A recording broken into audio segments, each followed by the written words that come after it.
I'd like to call the Livingston County Board meeting of Thursday, January 16th to order at 6 p.m.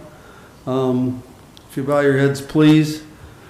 Holy God, we gather here as members of this board and we thank you for calling us together. It is our privilege and our responsibility to support, foster, and advance the mission of Livingston County. We accept this task in total dependence on you. Please open our minds to enable us to draw upon the wisdom and experience of yesterday as we respond to the questions and concerns of tomorrow. Give us patience to listen openly without prejudice. Give us wisdom to discern what is right, good, and just. We call upon you to support our endeavors, remembering that all glory, honor, and praise are yours. We ask this in your name. Amen. We'll now have the Pledge of Allegiance led by Jim Blackard. I pledge allegiance to the flag of the United States of America and to the republic for which it stands, one nation, under God, indivisible, with liberty and justice for all. Thank you, Jim. I'll have roll call, please. Christy. Manker. Aaron. Here. Fair. Present. Bannon. Present. Lovell. Present. Rodriguez. Present. Vietti. Here. Haig. Here. Monson. Present. Mays. Here. Barrickman. Here. Blackard. Present. Myers. Welch. Present. Carley. Present. Weller. Ritter. Okay, you have the agenda in front of you. I'd like to have a motion to approve in a second. So moved. Moved by Fannin. I'll second. Second by Manker. All in favor signify by saying aye. Aye. Opposed, same sign. You have the minutes from last meeting. Hopefully you've perused through those. I'll take a motion to approve the minutes in a second. So moved. Moved by Lovell, second by Airing. All in favor signify by saying aye. Aye. Opposed, same sign. We'll move down to consent agenda. We've got four actually things. Approval of bills.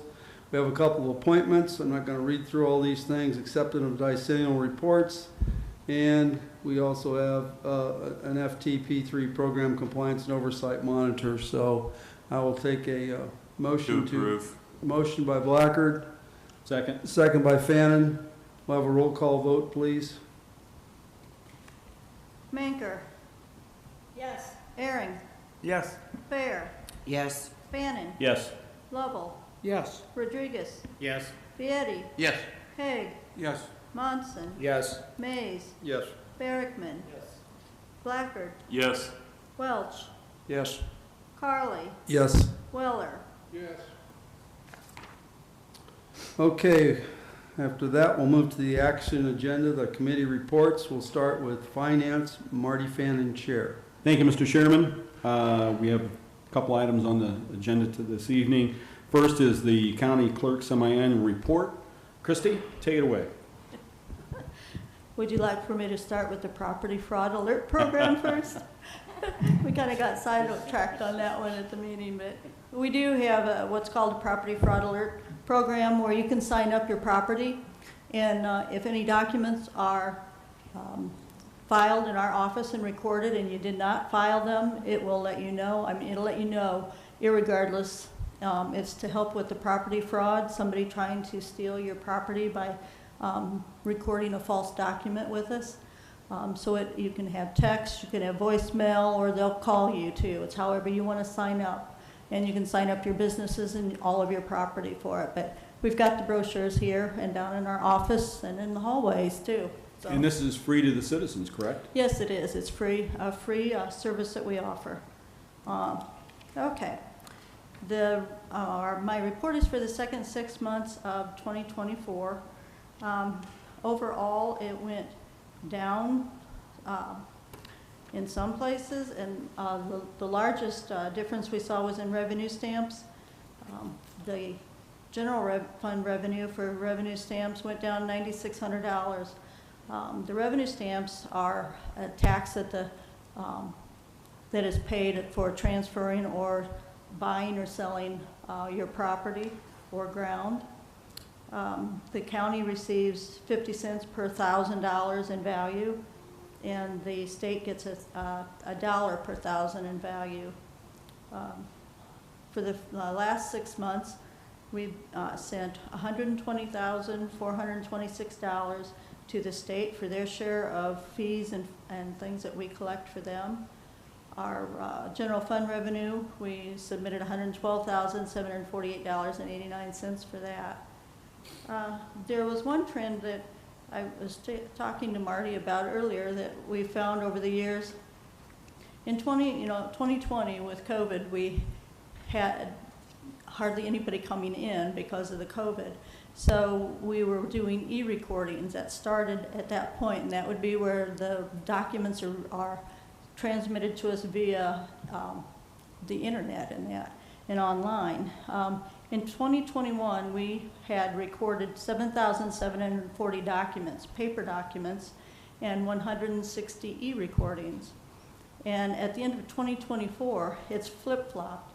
We had 1,800 paper documents and 3,084 e-recordings. So it's caught on. We don't have very many people coming in and submitting the paper documents like we did, or searchers, because they can all go online and find a lot of the information they want.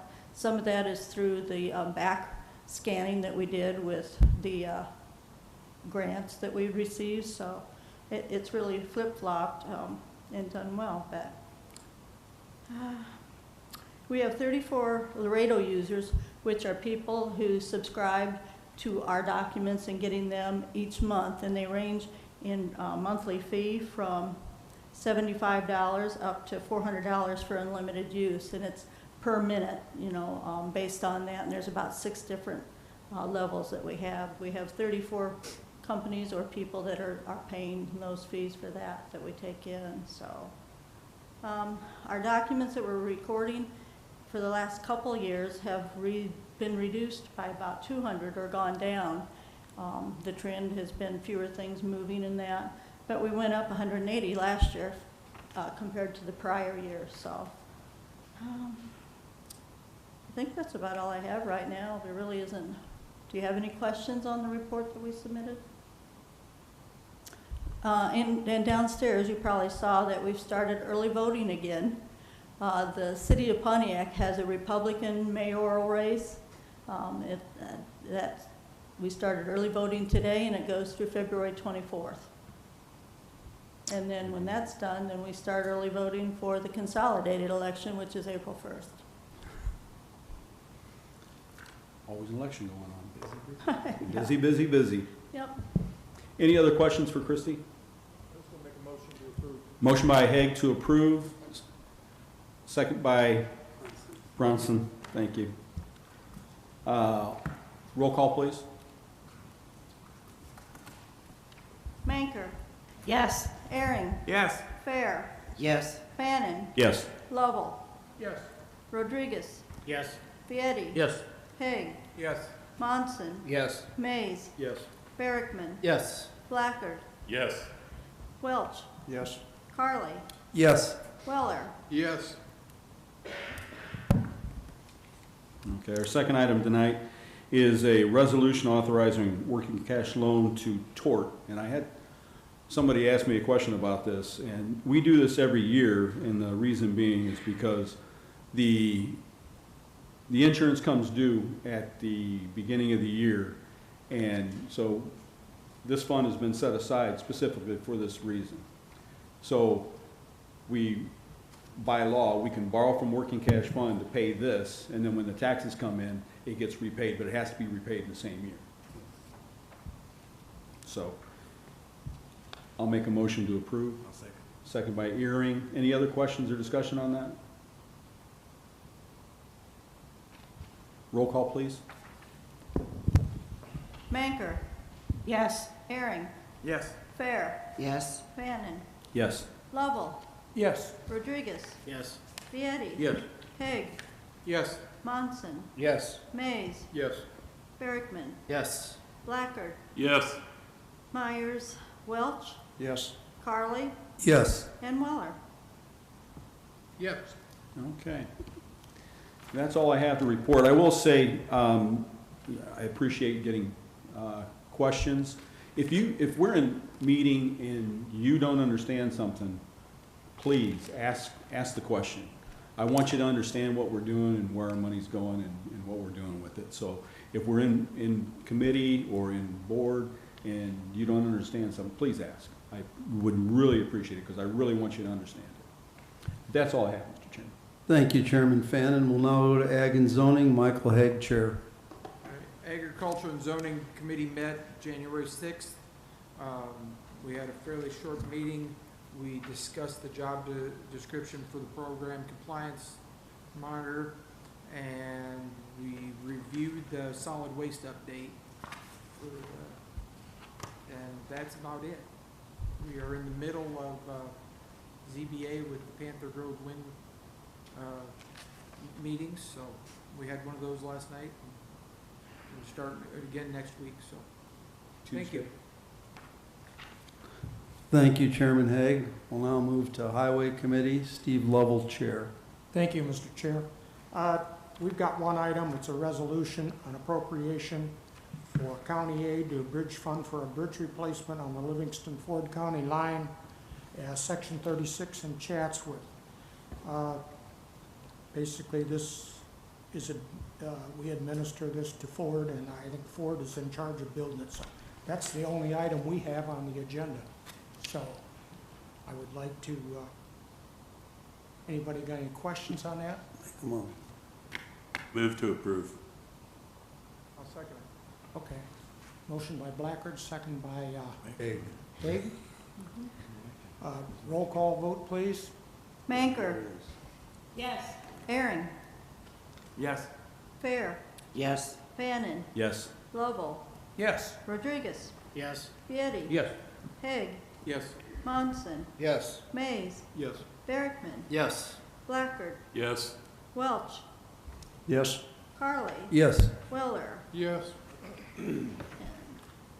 Mr. Chairman, that concludes my report for the night. Thank you. Thank you, Chairman Lovell. We'll now move to Sheriff, Jail, and License Committee. Bob Weller, Chair. Thank you, Mr. Chairman. We also had a fairly short meeting, however, did have a couple things to go over, which we'll start with. The sheriff gave his semi-annual report, for which we will need to have action upon. So I would ask for a motion on, I'll make the motion on that. I'll ask for a second. Second. I'll second. Oh, sorry. You could, if you would call the roll, please. Manker, Yes. Aaron, Yes. Fair, Yes. Fannin, Yes. Lovell, Yes. Rodriguez, Yes. Vieti, Yes. Hague, Yes. Monson, Yes. Mays, Yes. Berrickman, Yes. Blackard, Yes. Welch, Yes. Carly, Yes. Weller. Yes. Okay, in addition to that, we had the regular monthly department reports by the sheriff. We also had the probation quarterly report. Animal control, proactive. There were no raffle licenses this month. Superintendent Draper was there and gave us the housing report for the jail. And as a matter of fact, if you don't mind, I'm going to go off on a little tangent here briefly. Superintendent Draper, we have a guest here with us this evening. Would you care to introduce her?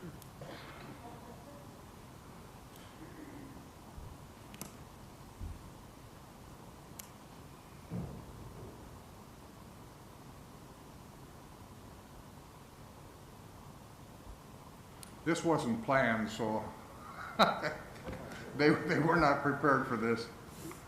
So I imagine the speech you will give won't be 15 pages long. Yeah, come forward here, ladies, please. Sorry, Lisa. I'll put you both on the spot. Yeah, you get a front row seat. So this is my assistant superintendent. Can you hear me? Sherry Martin. She's been with the department for about 18 years, almost. She started out as a correctional officer. She moved up to sergeant, and now she accepted the position to be the assistant superintendent. So she has been with us in this position now. She started at the end of November, and she's been doing great. She's learning a lot, and she's going to be a great asset to our team. Thank you very much. Welcome to the management team. Thank you, Superintendent. Sorry about that. Trying to prolong my report as far as I could there, so that's all I've got, Mr. Chairman. Thank you, Chairman Weller. We'll now move to Rules, Legislation, Veterans, and Community Service. Jack Vietti, Chair. Thank you, Chairman. First thing on our agenda tonight is the intergovernmental agreement between Livingston, Ford, and Iroquois County for the provision of public transportation, and I'll turn this over to Alina. Okay, thank you. So hopefully you guys have all had an opportunity to review the updated IGA that is located on your desks. I did email that out earlier today. Just yesterday, we received the last set of comments back from Ford County, which were quite extensive. They requested a lot of modifications, which we will not be able to comply with. But I did meet with the state's attorney and met with the individuals who have been assisting with rural transportation and this whole transition process. And we think that this is a good compromise. We recognize there are changes here that were not first reviewed by the Rules, Legislation, Veterans, and Community Services Committee. That is a mouthful. So it's really up to the board whether or not you want to proceed with this IGA now, or if you would rather delay until February. I can tell you that there's not really a lot of substantive changes to the IGA. It's more about clarification and making sure everyone's on the same page. The one thing that did change is the PCOM will no longer be a part of the Rural Transportation Committee. That committee will now comprise of just 6 members, 2 from each county. That was the only real anything of substance, I would say, within. Other changes that were included include the ability for Livingston County to apply for any other grants related to the provision of public transportation. So as an example, if there were any capital related type grants available, we would be able to apply for those on their behalf as well.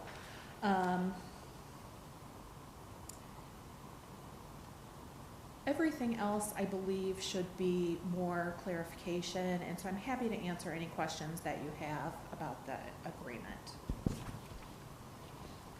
Was there any of the changes in the document that's before us this evening that would raise an eyebrow? The only one that really stuck out with me was removing the PCOM from the committee. I didn't quite understand why, but could you? Yeah, so when I reviewed the request that came through, I think whoever was providing that level of feedback really wanted to change the structure of what we were proposing here. Instead of having it set up like a committee type system that ultimately is approved by the board, they wanted it to be set up more like the Public Health Board, where each of the 2 members of each county would report back to their counties, and they would seek approval there. And it was just a whole nother level of approval, and really it put too much of the responsibility on Livingston County. So if Livingston County is accepting responsibility for the grant, and Livingston County is covering the cost of the PCOM and overall running the program itself, we can't rely on making sure we're compliant based off of what Ford and Iroquois does. So in this instance, as primary recipient of the grant, Livingston County is responsible for all the items under the grant. And we would do that regardless if it's Livingston County by themselves, by ourselves, or if it's Livingston, Iroquois, and Ford. So that doesn't really change, it's just the area is bigger. But it was those types of items, and I think, you know, in those counties, they don't necessarily have the staff available to do the work. So when I said within the agreement that each participant shall be responsible for the local match, to them, that meant that those board members were going out to solicit agreements on behalf of their respective counties, and that's not the intent. That was never the intent, so. Have the changes that we see tonight, have those been run back through Ford County? No, they haven't. There simply isn't enough time, and I'm not sure. At this point, we've been back and forth so many times on the agreement itself. I'm not sure there's much more that you could potentially give.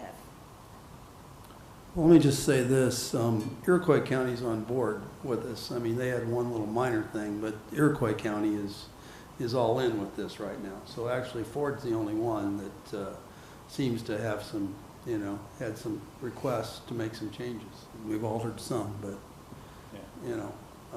hopefully they'll understand that and go for it. Becca? So Alina, Iroquois County actually approved the previous version of this. They did. Okay. They have not seen this? They have not. Okay. And is there a rush to get this done this month? So the only issue is that the grant documents are scheduled to be released at the end of this month. So everything that we're preparing for in order to pull those documents together and be ready are contingent upon whether or not we're doing that for ourselves or we're doing it for us in the other two counties as well. And we have budget documents that we need to prepare, amendments that we need to go through for the budget process, and those things take time. So Iroquois County, if this is approved tonight, they're gonna have to approve it again. They are. Ford has not approved anything at this point. That's correct. They've approved a resolution to proceed with the group pending results, successful IGA. Okay. So I think it might be fitting if all three counties got on a Zoom or something again, and everybody went through this, because Iroquois hasn't seen these changes, and come to, maybe come to an agreement on the new one, and agree, put this on the February agenda, because we want to remain friendly We do. with all the counties, and we want to start off on the right foot. Sure. To the point that they all feel like they are a part of this, and that it's not a, what I'm saying? We definitely would have suggested that had the time allowed. It's really difficult when we have had the documents for quite some time and the feedback didn't come until right before. I mean, we literally made it through all of IDOT's bureaucracy and got their seal of approval and didn't get it on the other side. Because I think Ford County was waiting for feedback from their state's attorney, correct? They did. Okay. Yeah, unfortunately, that might be a little bit difficult because I don't think he understands what's being proposed here either. So unless he's jumping on the Zoom call, that's not going to be corrected either. And if I'm right, Elena, we've already got an extension once from the IDOT people. So Well, we met the requirements of what they were asking for at this time. I do meet with IDOT on a biweekly basis now to discuss the steps moving forward. It is a complicated process and there's lots of things that need to take place. So I'm sure they may not be happy with a delay, But to finish my thought, I'm sorry, is there a possibility if Ford and Iroquois, one or the other or both, don't like this new version, that they will not be a part of it at all? It is possible. The thing about it is, what was proposed, I don't think you can actually do. I think if you wanted to establish a mass transit district with all three counties, you possibly could run it the way that they're talking about. But that's not what we've talked about from the very beginning. This IGA really does outline everything that has been discussed amongst the group. And I think you have a few people who maybe don't understand what was happening or what the path is forward. And so maybe some more time needs to be spent there. I don't see Iroquois County having a problem with the IGA because again, there's nothing substance. of substance. What we did take away was the voting rights of the PCOM and having that person on that committee. That means that, you know, of a member of 6, you've got to have, you know, 4 members there. So getting a quorum can be more difficult. But if they want each county to have equal representation, then that's what has to happen. They just have to commit to attending those meetings. Is there a possibility that our state's attorney could call for a county state's attorney?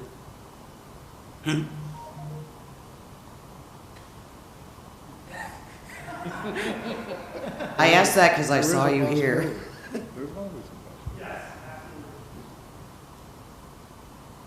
Yes. Is there a downside with moving forward to this, and if we have to revise it again next month, but at least? I was gonna say, I'd make the motion to move it forward as I think is. we need to move it forward and act like a leader in this process, and we could always go back and change it. Yeah, I mean, I can always present a tweak or two if it's necessary at next month's meeting. Yeah. And if you give you the I'll make- opportunity to move forward with it. I'll make that motion. Second. Who already said that? Jim, you say that? Yes. Okay. Yeah, second. Because I believe that having our votes will show that we are in support of this, so that may put a little pressure on them to. It helps, I think, it helps me know what the direction is, so, Yeah. thank you. The worst part is this could go on for months. It's already went on for months, and we need to get it done. Okay, any other comments? If not, roll call, please. Manker, Yes. Aaron, Yes. Fair, No? Bannon, Yes. Lovell, Yes. Rodriguez, Yes. Vietti, Yes. Haig, Yes. Monson, Yes. Mays, Yes. Barrickman, Yes. Blackard, Yes. Welch, Yes. Harley, Yes. Weller. Yes. Okay, thank you. Okay, next is the VAC annual report. There's nobody here. Is there anybody here from that? But I will make the motion. It's in your packet. If there's any question, I'll make the motion to approve it. Second. Okay, do you want a roll call or just a voice vote on that? Roll call. Roll call? Roll call. Roll call. Yeah. No, it's a voice. Manker, Yes. Aaron, Yes. Fair, Yes. Bannon, Yes. Lovell, Yes. Rodriguez, Yes. Vietti, Yes. Haig, Yes. Monson, Yes. Mays, Yes. Barrickman, Yes. Blackard, Yes. Welch, Yes. Carly, Yes. Weller. Yes. Okay, and that concludes my report. Thank you. Thank you, Chairman Vietti. We'll now move to Information and Technology Committee. Gina Manker, Chair. We had a meeting the other day, last Wednesday, and got to see a preview of the new website. And Elena's hoping that February 1st will be the date that is online and going. And the other thing was, I think John is working on cameras downtown. And that is all I have. Thank you. Now he's working Elena? Just an update, since that time, we were able to schedule the transition for the website. So it's scheduled for February 4th. It could take place, you might see a lapse in the websites, both of them, because we're updating both at the same time. So it could happen up to 2 days before February 4th. We needed to hold off on making that transition. There's a bid package that's released by the Highway Department that has the county-specific URL listed in the posting. So if we change the URL, or if we change the website, the URL isn't going to work, if that makes any sense. Well, thank you for all your work on that. We appreciate it. The site did look good, as Gina said. Anything else, Gina? That's all I have. Thank you. Thank you, Chairman Manker. Administrative Committee, we have one item. We have a resolution amending the personnel policy regarding compensatory time. If you have any questions, Ginger is here, so I'll put you on the spot, Ginger. So if anybody has any questions on that, it is in your packet. So if you get a chance to look at it, you can come forward. If you want to explain it, that's fine.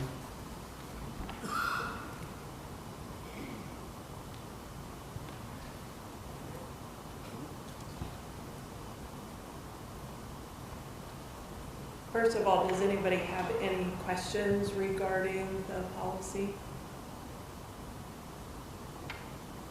What is the change? The change it comes down to the comp time. And currently, those employees who do not work 40 hours a week on a regular basis, if they work more than 40 hours in that week, they have to be paid 40. They can't comp what their schedule is up to that 40 in the current policy if they go over 40. If they don't go over 40, they can comp it. It's just quite confusing to our managers and to our employees. When do I get to comp it? When do I have to get paid for it? What is my rate that I am comping at? Anything over 40 is comped at time and a half, that's statute. Anything less than 40 is comped at straight time. So we're just trying to clarify these policies. So we're taking out that provision that you have to be paid if you work more than 40 hours. So we're saying if you work more than 40 hours and you are a 37.5-hour employee, you can comp the 2.5 hours between 37.5 and 40 at straight time, and you can comp anything over 40 at time and a half, that statute. Okay. There's a cap on the... Yes, yes, there is a cap according to the Office of Management Personnel. You can only have on the books 240 hours as a non-service organization. So police and fire can have 480 hours of comp time on the books. Anybody that is not police and fire, they can only have 240 hours. So we are writing in our policy that there is a cap. So let's just say somebody is working and they go over that 240, they're automatically paid. Okay, so it's just automatically cashed out, they don't lose it? Yeah, it's automatically paid at that time. And of course, we still have the policy in place that come our end of fiscal year, all comp time is paid out unless it's different in a contract. So those hours are going to be paid out anyway at the end of our fiscal year, unless your contract says something different. Gina? I have one question. After we vote on this and approve it, are the employees going to get some kind of notice Yes. that this is what the changes is? Yes. Are, yeah. Okay, thank you. We typically, anytime there's a change to the personnel policy, we send out a notice, and part of that notice is an acknowledgement that you have read and recognize and understand the Okay. change in the policy. That Good, goes thank- to every employee. Great, thank you. I'll make a motion to approve this now. Second. Okay, motion by Ehring, second by Fannin. Thank you, Ginger, and we'll have a roll call, please. Maker, Yes. Herring, Yes. Fair, Yes. Fannin, Yes. Lovell, Yes. Rodriguez, Yes. Fieri. Yes. Haig, Yes. Monson, Yes. Mays, Yes. Barrickman, Yes. Blackard, Yes. Welch, Yes. Carly, Yes. Weller. Yes. Okay, that concludes all I have to say on that, and let's go to property. Gerald Ehring, Chair. First of all, I'd like to say thanks to everybody for the wellness, to get well and thoughts and everything, and the phone calls and everything, why I was sick. I appreciate it. So we met this week. At the time that we met, we didn't have much going on, but since then we had actually a pipe in the jail that drains the kitchen water and everything, go bad, a 4-inch pipe that has to be replaced, and it was plugged solid. So that is going to be happening. And one thing I want to remind everybody, sometime in February, they're going to start setting the scaffolding on this building for that new roof. The east side doors will probably be shut down. So if you're coming down for something, you park on the east side, you probably have to walk around one of the other doors. That's all I have to report. Thank you, Chairman Ehring. We'll move to public comment. Again, if there is public comment, it'll be limited to 3 minutes per person and 30 minutes overall. So if somebody has something they'd like to say, please come forward now.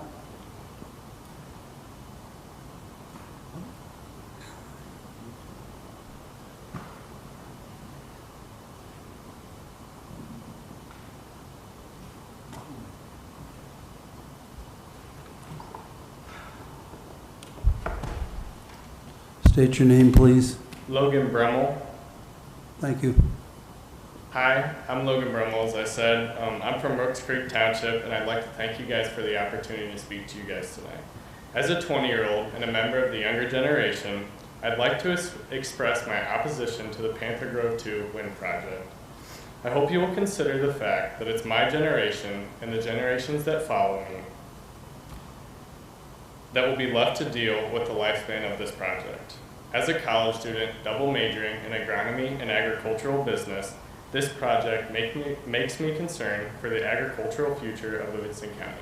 I hope you take this into consideration when making your decision. Once again, thank you for your time. Thank you. Thank you, sir.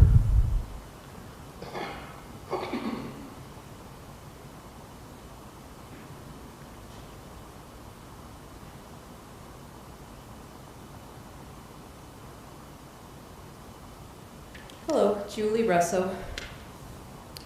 Just real briefly, as you've probably noticed, a lot of your constituents are opposed to the Panther Grove Wind Project. We're trying to protect our homes, the land, and the agricultural industry overall. But I do want to just come here tonight, and I noticed that a lot of you were at the Zoning Board of Appeals hearing last night, and I wanted to thank you for being here. We want to encourage all of you to attend the hearings coming up later this month. The next one is on Tuesday, January 21st. This is a huge project, and a lot of people are concerned about it. So, again, I want to thank those of you who are here, encourage you to come back. Maybe more of you can come next time, and just listen to the case and consider all the evidence. Thank you very much. Thank you.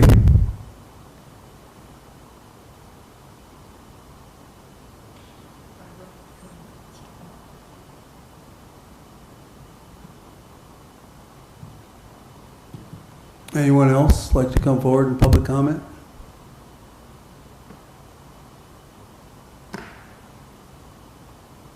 Okay, seeing none, we will move all the way down to adjournment time. Jack? Okay, motion by Weller, second by Vietti. All in favor signify by saying aye. Aye. Opposed, same sign. Our next meeting is Thursday, February 13th at 6 p.m. right here. Thank everyone for attending. Travel safe on the way home.